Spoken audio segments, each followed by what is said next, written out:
ಇದು freedom TV ವರದಿಯ big impact. KPSC ಅಧ್ಯಕ್ಷ ಶಿವಶಂಕರ್ ಸಾಹುಕಾರ್ ಸಸ್ಪೆಂಡ್ ಆಗಿದ್ದಾರೆ. ಶಿವಶಂಕರ್ ವಿರುದ್ಧ ಸ್ವಜನ ಪಕ್ಷಪಾತದ ಆರೋಪ ಕೇಳಿಬಂದಿತ್ತು. ಪುತ್ರಿಗೋಸ್ಕರ ನಕಲಿ ಪ್ರಮಾಣ ಪತ್ರ ಸಲ್ಲಿಕೆ ಆರೋಪ ಅವರ ಮೇಲಿತ್ತು. ಈ ಕಾರಣಕ್ಕೆ ಕೆಪಿಎಸ್ಸಿ ಅಧ್ಯಕ್ಷ ಶಿವಶಂಕರ್ ಸಾಹುಕಾರ್ ಸಸ್ಪೆಂಡ್ ಆಗಿದ್ದಾರೆ. ಸ್ವಜನ ಪಕ್ಷಪಾತದ ಆರೋಪದ ಮೇರೆಗೆ ಸಸ್ಪೆಂಡ್ ಆಗಿದ್ದಾರೆ. ಪುತ್ರಿಯ ನಕಲಿ ಪ್ರಮಾಣ ಪತ್ರ ಕಂಟಕವಾಗಿ ಪರಿಣಮಿಸಿದ್ದು ಕೆಪಿಎಸ್ಸಿ ಅಧ್ಯಕ್ಷ ಶಿವಶಂಕರ್ ಸಾಹುಕಾರ್ ಅಮಾನತುಗೊಂಡಿದ್ದಾರೆ. ಇದು ಫ್ರೀಡಂ ಟಿವಿಯ ಬಿಗ್ ಇಂಪ್ಯಾಕ್ಟ್.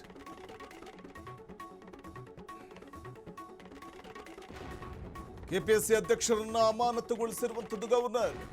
ಕೆಪಿಎಸ್ಸಿ ಅಧ್ಯಕ್ಷ ಶಿವಶಂಕರ್ ಸಾಹುಕಾರ್ಗೆ ಕಪ್ಪು ಚುಕ್ಕೆ ಇದು. ಶಿವಶಂಕರ್ ಮೇಲಿನ ಆರೋಪಗಳ ತನಿಖೆ ಹಿನ್ನೆಲೆಯಲ್ಲಿ ತನಿಖೆಗೆ ಶಿಫಾರಸು ಬೆನ್ನಲ್ಲೇ ರಾಜ್ಯಪಾಲರು ಕಠಿಣ ಕ್ರಮವನ್ನು ತೆಗೆದುಕೊಂಡಿದ್ದು ಕೆಪಿಎಸ್ಸಿ ಅಧ್ಯಕ್ಷರನ್ನು ಅಮಾನತುಗೊಳಿಸಿದ್ದಾರೆ ಗವರ್ನರ್. ಪುತ್ರಿಯರ ನೇಮಕಾತಿಗೆ ಸಹಿ ಹಾಕಿದ್ದ ಶಿವಶಂಕರ್ ಈ ಕುರಿತು ವಿಸ್ತೃತ ವರದಿಯನ್ನು ಮಾಡಿದ್ದು ಫ್ರೀಡಂ ಟಿವಿ. ಇನ್ನು ಕೇಂದ್ರ ಸಚಿವ ಪ್ರಹ್ಲಾದ್ ಜೋಶಿ ಕೂಡ ತನಿಖೆಗೆ ಒತ್ತಾಯವನ್ನು ಮಾಡಿದ್ರು. ಮತ್ತೆ ಈ ಪ್ರಕರಣ ರಾಜ್ಯಪಾಲರ ಅಂಗಳವನ್ನು ಕೂಡ ತಲುಪಿತ್ತು. ಸುಳ್ಳು ಆದಾಯದ ಪತ್ರವನ್ನು ಸಲ್ಲಿಸಿದ್ದು ಬೆಳಕಿಗೆ ಬಂದಿತ್ತು. ಪುತ್ರಿ ಸುಮಾ ವಿರುದ್ಧವೂ ಕೂಡ ಎಫ್ಐಆರ್ ದಾಖಲಾಗಿತ್ತು. ಇದೀಗ ಶಿವಶಂಕರ್ ಅವರನ್ನ ಅಮಾನತು ಮಾಡಿ ಆದೇಶವನ್ನು ಹೊರಡಿಸಲಾಗಿದೆ. ಕರ್ನಾಟಕ ಲೋಕಸೇವಾ ಆಯೋಗದ ಅಧ್ಯಕ್ಷರಾದ ಶಿವಶಂಕರಪ್ಪ ಸಾಹುಕಾರ್ ಅವರನ್ನ ಅಧಿಕಾರ ದುರುಪಯೋಗ, ಸ್ವಜನ ಪಕ್ಷಪಾತ ಮತ್ತು ಅಕ್ರಮ ಎಸಗಿದ ಗಂಭೀರ ಆರೋಪದ ಹಿನ್ನೆಲೆಯಲ್ಲಿ ರಾಜ್ಯಪಾಲ ಗೆಹ್ಲೋಟ್ ಅವರು ಅಮಾನತು ಮಾಡಿ ಆದೇಶವನ್ನು ಹೊರಡಿಸಿದ್ದಾರೆ. ಸಂವಿಧಾನದ ವಿಧಿ 317(1) ಅಡಿಯಲ್ಲಿ ಈ ಪ್ರಕರಣವನ್ನು ಸುಪ್ರೀಂ ಕೋರ್ಟ್ ತನಿಖೆಗೆ ಒಪ್ಪಿಸುವಂತೆ ರಾಜ್ಯಪಾಲರು ರಾಷ್ಟ್ರಪತಿಗಳಿಗೆ ಶಿಫಾರಸು ಕೂಡ ಮಾಡಿದ್ದಾರೆ. ಶಿವಶಂಕರಪ್ಪ ಸಾಹುಕಾರ್ ತಮ್ಮ ಪುತ್ರಿಯರಿಗೆ ಸರ್ಕಾರಿ ಉದ್ಯೋಗ ಕೊಡಿಸಬೇಕು ಅನ್ನುವಂತಹ ಕಾರಣಕ್ಕೆ ಅಧಿಕಾರ ದುರುಪಯೋಗ ಪಡಿಸಿಕೊಂಡಿದ್ದಾರೆ ಅನ್ನುವಂಥ ಒಂದು ಗಂಭೀರ ಆರೋಪವನ್ನು ಎದುರಿಸ್ತಾ ಇರುವಂಥದ್ದು. ಇದೇ ಕಾರಣಕ್ಕೆ ಅವರ ಮಗಳಾದ ಸುಮಾಯ ಸಾಹುಕಾರ್ ಅವರು ಕೈಗಾರಿಕಾ ವಿಸ್ತರಣಾಧಿಕಾರಿ ಹುದ್ದೆಗೆ ಅರ್ಜಿಯನ್ನು ಸಲ್ಲಿಸುವಾಗ ಕುಟುಂಬದ ವಾರ್ಷಿಕ ಆದಾಯ ಕೇವಲ 40,000 ರೂಪಾಯಿ ಅಂತ ತೋರಿಸಿ ಸುಳ್ಳು ಆದಾಯ ಮತ್ತು ಜಾತಿ ಪ್ರಮಾಣ ಪತ್ರವನ್ನು 3B ಮೀಸಲಾತಿ ಅಡಿ ಸಲ್ಲಿಕೆ ಮಾಡಿದರು. ಅದರ ವಾಸ್ತವ ಆದಾಯವನ್ನು ಇಲ್ಲಿ ಮರೆಮಾಚಲಾಗಿದೆ ಅನ್ನುವಂಥದ್ದು ಸ್ಪಷ್ಟವಾಗಿ ಕಂಡುಬರುತ್ತೆ.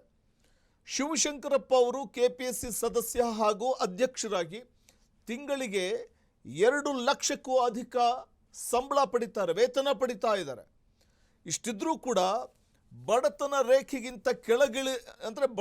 ರೇಖೆಗಿಂತ ಕೆಳಗಿರುವಂತೆ ಸುಳ್ಳು ದಾಖಲೆಗಳನ್ನು ನೀಡಿ ಮೀಸಲಾತಿ ಸೌಲಭ್ಯ ಪಡೆಯೋದಕ್ಕೆ ಯತ್ನಿಸಿದ್ದಾರೆ ಅನ್ನುವಂಥದ್ದು ಮೇಲ್ನೋಟಕ್ಕೆ ಸ್ಪಷ್ಟವಾಗಿ ಕಂಡು ಬರ್ತಾ ಇದೆ.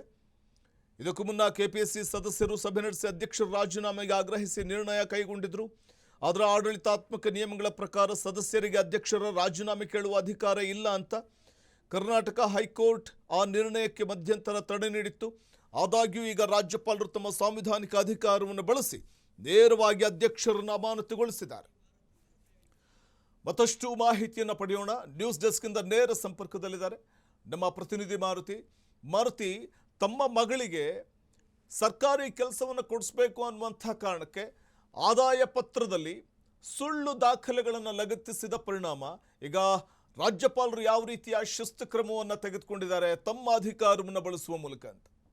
ವಸಂತ್, ಹೌದು, ಕೆಪಿಎಸ್ಸಿ ಅಧ್ಯಕ್ಷರಾಗಿದ್ದಂತಹ ಶಿವಶಂಕರ್ ಸಾಹುಕಾರ್ ಅವರ ವಿರುದ್ಧ ಒಂದಷ್ಟು ದೂರುಗಳು ಈಗಾಗಲೇ ಮೊದಲಿಂದಲೂ ಕೂಡ ಕೇಳಿಬರ್ತಾ ಇತ್ತು. ಪ್ರಮುಖವಾಗಿ ಕೇಂದ್ರ ಸಚಿವರಾಗಿರುವಂತಹ ಪ್ರಹ್ಲಾದ್ ಜೋಶಿ ಅವರು ಕೂಡ ಅವರ ವಿರುದ್ಧ ಕ್ರಮಗಳನ್ನು ಕೈಗೊಳ್ಳಬೇಕು ಅಂತ ಕೇಳಿಬರ್ತಾ ಇತ್ತು. ಅಂದರೆ ಅವರ ಪುತ್ರಿಯವರಿಗೆ ಸರ್ಕಾರಿ ಹುದ್ದೆ ಕೊಡಿಸುವ ನಿಟ್ಟಿನಲ್ಲಿ ಸಾಕಷ್ಟು ಒಂದು ಸುಳ್ಳು ದಾಖಲೆಗಳನ್ನು ಸೃಷ್ಟಿ ಮಾಡಿದ್ದಾರೆ ಅಂತ ಕೂಡ ಆರೋಪ ಮಾಡಿತ್ತು. ಪ್ರಮುಖವಾಗಿ ಏನು ಜಾತಿ ಪ್ರಮಾಣ ಪತ್ರ ಮತ್ತು ಆದಾಯ ಪ್ರಮಾಣ ಪತ್ರದಲ್ಲಿ ಸುಳ್ಳು ದಾಖಲೆಗಳನ್ನು ಸೃಷ್ಟಿ ಮಾಡಿ ಅವರು ಪುತ್ರಿಯವರಿಗೆ ಸುಮಾ ಎಂಬುವರಿಗೆ ಏನು ಸರ್ಕಾರಿ ಹುದ್ದೆಯನ್ನು ಕೊಡಿಸುವಲ್ಲಿ ಕೂಡ ಶಿವಶಂಕರ್ ಅವ್ರ ಪಾತ್ರ ಪ್ರಮುಖವಾಗಿತ್ತು. ಅದರಿಂದಾಗಿ ಅವರ ವಿರುದ್ಧ ಕ್ರಮ ಕೈಗೊಳ್ಳಬೇಕು ಅಂತ ರಾಜ್ಯಪಾಲರಿಗೂ ಕೂಡ ದೂರನ್ನು ಕೊಟ್ಟಿದ್ರು. ಮತ್ತು ಅದೇ ರೀತಿಯಾದಂಥ ಕೇಂದ್ರ ಸಚಿವರಾದಂಥ ಪ್ರಹ್ಲಾದ್ ಜೋಶಿ ಅವರು ಕೂಡ ನೇರವಾಗಿ ಅವರ ವಿರುದ್ಧ ಕ್ರಮ ಆಗಬೇಕು ಮತ್ತು ತನಿಖೆ ಆಗಬೇಕು ಅಂತ ಕೂಡ ಆಗ್ರಹಿಸಿದ್ದು. ಈಗ ತಮ್ಮ ಸಂವಿಧಾನಾತ್ಮಕ ಏನು ಒಂದು ಆಲೋಚನೆಯನ್ನು ಬಳಸಿ ಮತ್ತು ವಿವೇಚನೆ ಮೂಲಕ ಈಗಾಗಲೇ ರಾಜ್ಯಪಾಲರು ಕೂಡ ಅವರ ವಿರುದ್ಧ ಒಂದು ಕ್ರಮವನ್ನು ಕೈಗೊಂಡಿರುವಂಥದ್ದು. ಪ್ರಮುಖವಾಗಿ KPSC ಏನು ಅಧ್ಯಕ್ಷ ಸ್ಥಾನದಿಂದ ಈಗಾಗಲೇ ಅವ್ರನ್ನ ಕೈಬಿಟ್ಟು ಅಮಾನತನ್ನು ಮಾಡಿರೋದು. ಪ್ರಮುಖವಾಗಿ ಅವ್ರ ವಿರುದ್ಧ ಕ್ರಮ ಆಗಬೇಕು ಅಂತ ಕೂಡ ಈಗಾಗಲೇ ರಾಜ್ಯಪಾಲರು ನೇರವಾಗಿ ಸೂಚನೆ ಮಾಡಿರೋ. ಅಂದರೆ ಇತ್ತೀಚೆಗೆ ಸಾಕಷ್ಟು ಆರೋಪಗಳು ಬಂದಿತ್ತು. ಪ್ರಮುಖವಾಗಿ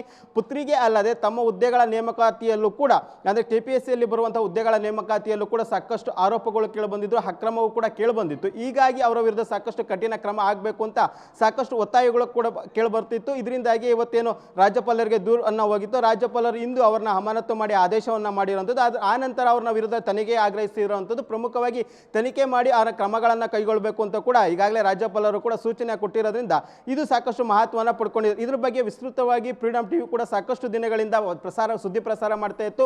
ಮೊದಲ ಬಾರಿಗೆ ಅವರ ವಿರುದ್ಧ ಆರೋಪ ಕೇಳಿ ಬಂದಾಗಿಂದಲೂ ಕೂಡ ವಿಸ್ತೃತವಾದ ವರದಿಯನ್ನು ಕೂಡ ಫ್ರೀಡಮ್ ಟಿವಿಯಿಂದ ಮಾಡಲಾಗಿತ್ತು. ಹೀಗಾಗಿ ಅದಕ್ಕೆ ಒಂದು ರೀತಿಯಾದ ಜಯವನ್ನು ಸಿಕ್ಕಿರುವಂಥದ್ದು. ಇವತ್ತು ಅವರ ತಮ್ಮ ಸ್ಥಾನದಿಂದ ಹುದ್ದೆಯಿಂದ ಈಗಾಗಲೇ ಅಮಾನತನ್ನು ಮಾಡಿ ಅವರ ತನಿಖೆಗೆ ಆದೇಶ ರಾಜ್ಯಪಾಲರು ಮಾಡಿರುವಂಥದ್ದು. ವಸಂತ್, ಧನ್ಯವಾದ ಮಾರುತಿ ತಮ್ಮೆಲ್ಲ ಮಾಹಿತಿಗಾಗಿ.